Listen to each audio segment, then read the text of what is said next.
Bom dia, turma do sexto ano, Ciências. Estamos aqui para a nossa terceira videoaula e com uma proposta bem diferente das duas primeiras videoaulas. Essa nossa proposta de trabalho hoje é o que? Nós vamos fazer uma correção e automaticamente quando nós estamos fazendo a correção, nós estamos revisando o que nós trabalhamos. E hoje é o que nós vamos fazer, a correção e a revisão da nossa primeira videoaula, que as páginas que eu passei de atividades foi a 36, a 40 que foi uma leitura e a 41 que tinha atividades menos a número 5 da 41.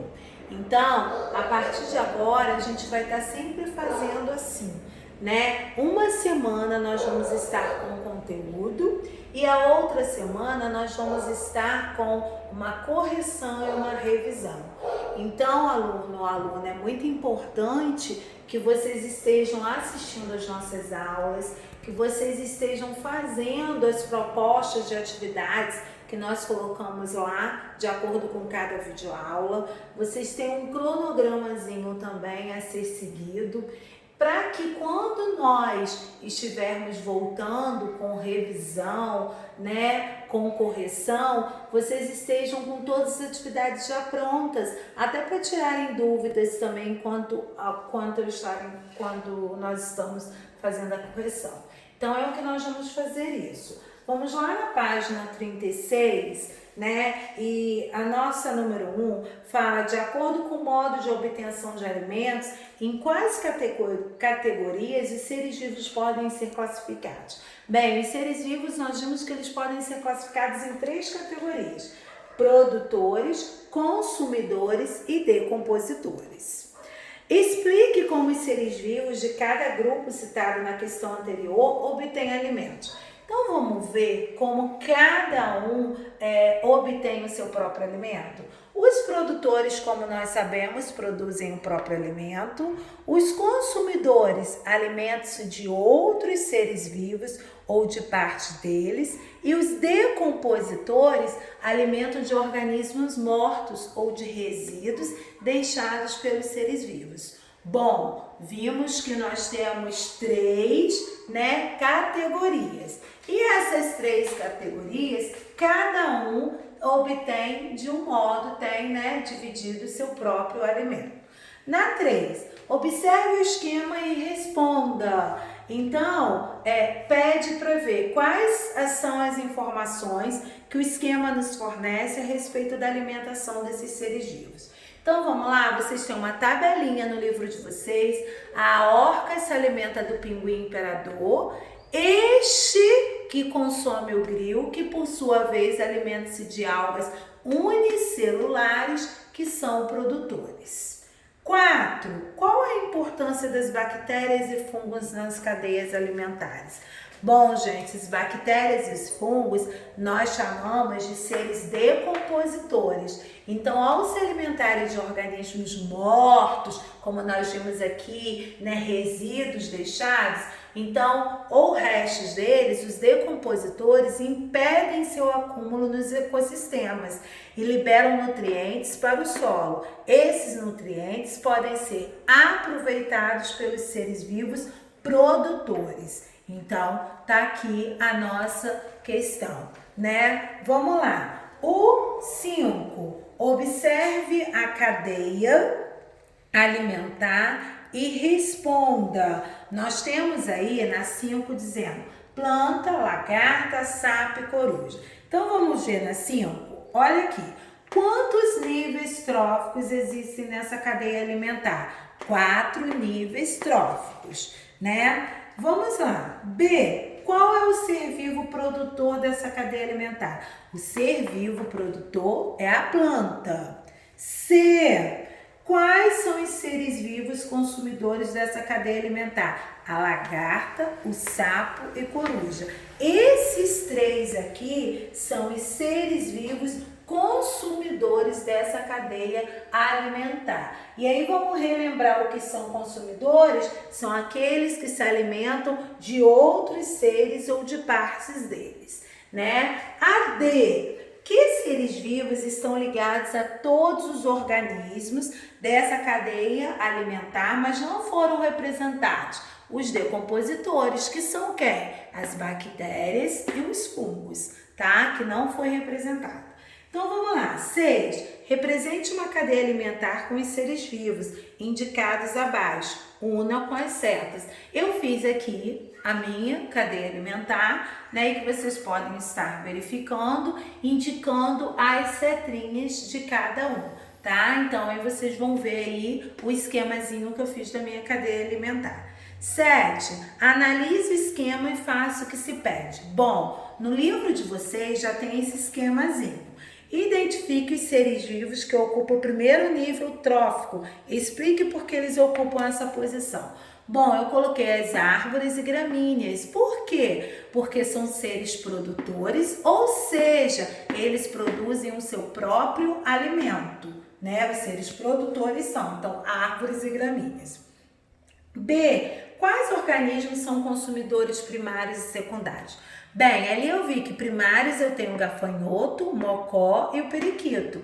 E os secundários, o carcará, serpente e camaleão, tá? Vamos na C. Quais organismos podem ocupar mais de um nível trófico e quais níveis eles ocupam?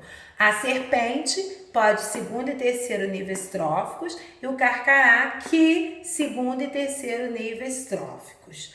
Bom, a 8 nós temos uma tabela aí, né? E aí pedem para nós identificarmos aí, listar os seres, né? E montar uma teia alimentar. Então, ó, aqui foi montado o esquemazinho da teia alimentar, prestando atenção sempre às setinhas, tá? Então, na 8. Bom, vamos nós. Na 9, nós estudamos sobre os biomas terrestres.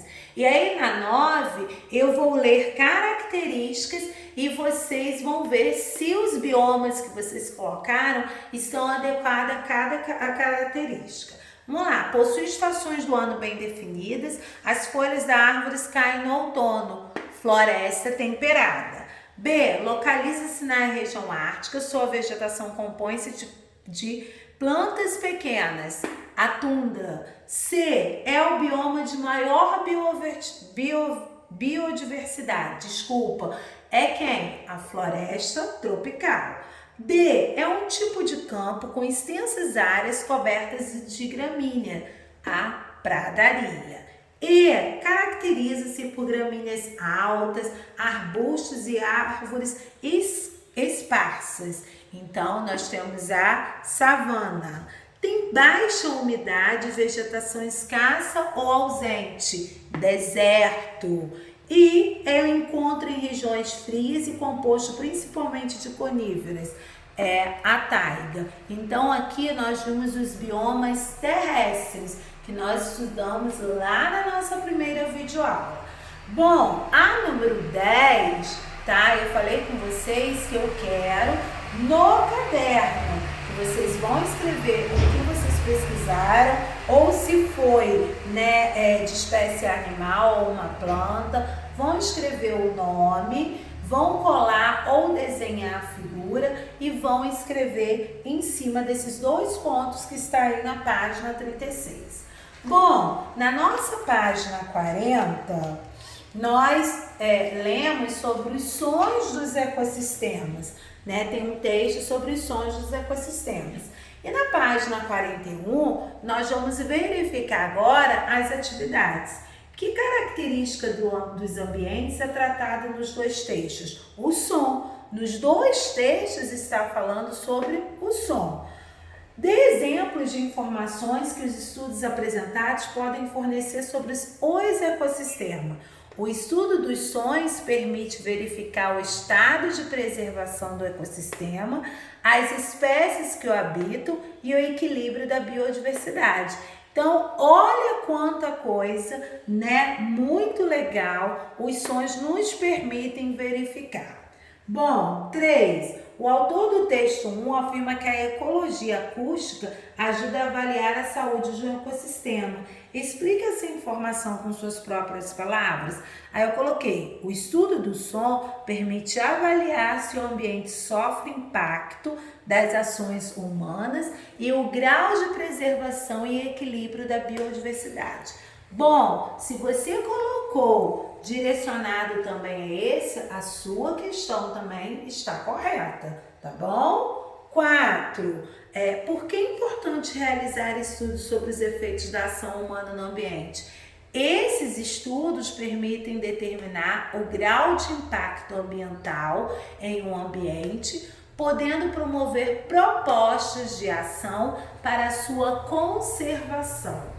Tá? Então, nós finalizamos aqui a correção dessa primeira videoaula, né? Então, a nossa proposta foi essa. Mas não quer dizer, se alguma questão dessa resposta, se a sua estiver equivalente, você também pode deixar, tá? Você vai comparar aí, tá? Cada resposta com muito carinho, com muito cuidado. Bem, lá no grupo eu vou colocar uma atividade que ela é disponível em PDF, onde vocês vão abrir, né? E aí eu coloquei uma revisão desde lá do iniciozinho, né, do nosso capítulo, quando fala sobre litosfera e hidrosfera, e aí vocês vão estar fazendo a biosfera.